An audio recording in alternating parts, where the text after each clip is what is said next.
বাঙালির প্রতিদিনের দুপুরের খাবার খুবই সাধারণ কিন্তু পুষ্টিকর। ভাতের সাথে নানান রকম ভর্তা, ডাল, টমেটো ভর্তা, বেগুন ভর্তা খাওয়া হয়। সবজির মধ্যে বরবটি, আলু প্রতিদিনের খাবারে থাকে সাধারণত। মসুরের ডাল খাওয়া হয়, সাথে লইট্টা মাছ ফ্রাই। বাঙালিদের খাবারের অন্যতম আকর্ষণ। এ ধরনের খাবারে সহজে পেট ভরে এবং খুবই দারুণ স্বাদ লাগে। আসসালামু আলাইকুম এভরিওয়ান, পদ্মার আড়ালে সবাইকে স্বাগতম। আজকে আমি একদম সিম্পল সাধারণ দুপুরের রান্নাটা আপনাদের সাথে শেয়ার করব। সেই সাথে আমি রান্না করতেছি ডাল, আলু আর বরবটি সবজি মিক্স করে, সাথে টমেটোর ভর্তা। এগুলো বানানোর জন্য যা যা লাগে পেঁয়াজ, রসুন, আদা আমি সব কেটে নিয়েছি। সেই সাথে আমি শিং মাছ দিয়ে আলু রান্না করব ঝুল ঝুল করে।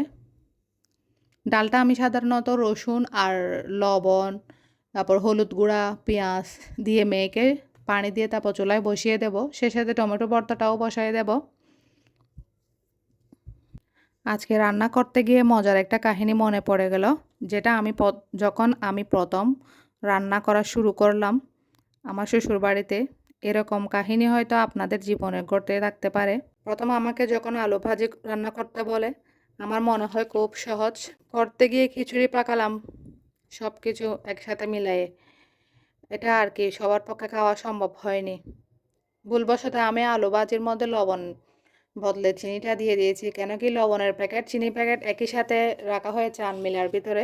ভুলবশত আমি লবণের জায়গায় চিনি দিয়ে ফেলেছিলাম, কেন কি কবারের মধ্যে লবণের প্যাকেট আর চিনির প্যাকেট একই সাথে রাখা হয়েছে, তা আমি পরে দেখি নাই। মানে ওখান থেকে নিয়ে সাথে সাথে প্যাকেট খুলে দিয়ে দিয়েছি। যখন আলু ভাজিগুলো চেক করতেছিলাম তখন কি মনে হয় মানে মিষ্টি মিষ্টি লাগতেছে, বুঝতেছি না, আরও দিয়েছি, আরও চেক করতেছি। এভাবে যখন ২-৩ বার দেওয়ার পর আমি বলতেছি কি এগুলা রান্না করতেছি ভালো লাগতেছে না। তারপর আমার বড় নানা শেষে বলে কি হয়েছে, আমি বলতেছি জানি না, আলু ভাজিগুলো কেমন জানি লাগতেছে আমার। তো উনি চেক করতেছে, বলতেছে এখানে তো চিনি দিতে দিতে সব শেষ করে ফেলছো। তো আর কি করা, তখন তো আর কিছুই বলার থাকে না আমার। আমি চুপ হয়ে রইলাম। জীবনে যারও প্রথম রান্না করতে গেলাম এটা এই অবস্থা। রান্না করতে করতে আমার প্রায় রান্না শেষের দিকে, সবজিও হয়ে গেছে, তেলের বাগারও দেওয়া হয়ে গেছে, শেষেতে টমেটো ভর্তাও রেডি। টমেটো ভর্তা রেডি করার জন্য আমি একদম সিম্পলভাবে পেঁয়াজ, ধনে পাতা এগুলো রেডি করে নিয়েছি। এখনও মাঝে মাঝে মনে পড়ে যখন রান্না করতে যাই তখন হাসি, আমি বুঝি কী রান্না করতাম তখন। এখন তো রান্না করতে করতে আলহামদুলিল্লাহ রান্না সব কিছু করতে পারি। আসলে যখন একজন মেয়ে বউ হয়ে আসে না, তখন তার সবার সাপোর্ট দরকার, পরিবারের এবং বিশেষ করে স্বামীর সাপোর্টটা বেশি জরুরি। কেন কি সে তো কিছুই জানে না নতুন একটা পরিবেশে এসে, কারণ সে তো কিছুই জানে না, নতুন একটা পরিবেশে আসছে, সব কিছু শিখে নেওয়া অনেক কঠিন হয়ে যায়। তাই তাকে যদি সাপোর্টটা থাকে পরিবারের পক্ষ থেকে, স্বামীর পক্ষ থেকে বিশেষ করে আমি, তাহলে সেই অতি তাড়াতাড়ি সব কিছু মানিয়ে নিতে পারে এবং গুছিয়েও নিতে পারে, সুন্দর করে সব কাজ শিখেও যায়। জীবনটা আসলে অনেক কঠিন।